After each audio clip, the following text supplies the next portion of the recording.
Nos journées sont formatées d'apprentissage non déclaratif, intégrés à notre inconscient.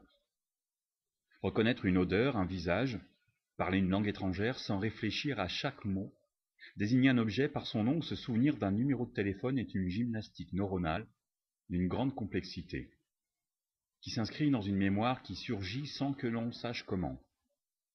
Des stratégies de recherche et de contact dans tout le cortex et néocortex contribuent avec l'appui du système cognitif à fouiller toutes les connaissances afin de retrouver l'information nécessaire.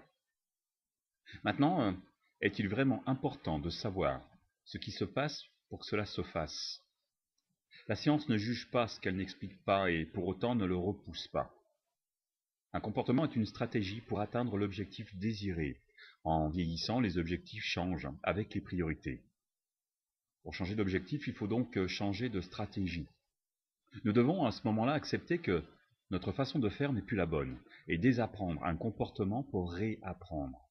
En changeant les comportements ancrés au plus profond de la mémoire non déclarative, reprendre contact avec cette partie qui sait. Imaginez votre nouvel objectif, ce nouveau comportement que vous devez apprendre et intégrer. Cette chose qui est encore subjective mais qui prend forme, que vous étudiez tous les jours sans vraiment comprendre, dans l'instant comment toutes les stratégies d'apprentissage vont se relier. Souvenez-vous, lors de votre petite enfance, vous êtes à l'école, pour apprendre à lire et à écrire.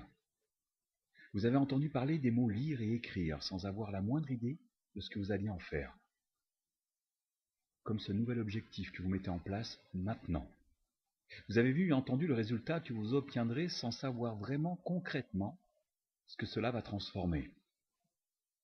Alors assis sur votre petite chaise, 2 traits horizontaux ont été tracés sur une feuille et vous commencez à tracer des barres et des ronds au milieu de ces 2 lignes.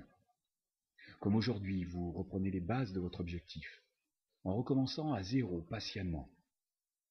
Puis ces barres et ces cercles ont donné des dessins qui faisaient des lettres et des sons. Des A, des P, des M, des M. Comme à l'identique, votre projet aujourd'hui va progresser et faire les liens comme de nouvelles compréhensions. Ouvertures que vous saviez sans pourtant les avoir laissées monter à la conscience. Puis 2 par 2, des syllabes sont apparues, des pas, des rues, des mi. Ce nouveau comportement qui vous fait réfléchir aujourd'hui vous permet de regarder votre stratégie comme si c'était la première fois, avec un regard tout neuf, qui vous donne le droit d'aller au-delà de vos croyances, maintenant. Mises 2 par 2 ou par 3, ces syllabes sont devenues des mots. Papa, maman, voiture, camion. Votre objectif, maintenant, prend des mouvements et des réflexions qui vous surprennent de facilité, qui vous rendront fiers de les faire, de vous donner le droit de le faire. Puis ces mots sont devenus des phrases avec des sujets, des verbes, des compléments. Vous devenez un expert de votre objectif, maintenant, sans forcer simplement à aimer, avancer, en faisant confiance à cette partie qui vous a enseigné logiquement une stratégie que vous n'avez pas besoin de comprendre. Puis les phrases sont devenues des textes, des livres, de la littérature, que l'on prend plaisir à découvrir pour aller encore plus loin dans cette connaissance qui fait totalement partie de vous.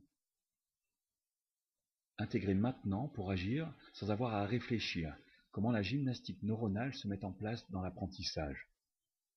Surtout, la prochaine fois que vous déciderez de changer de comportement ou d'atteindre un objectif, surtout, souvenez-vous que cette partie est bien plus complexe que vous ne pouvez l'imaginer alors. Faites simplement confiance à cette partie qui sait.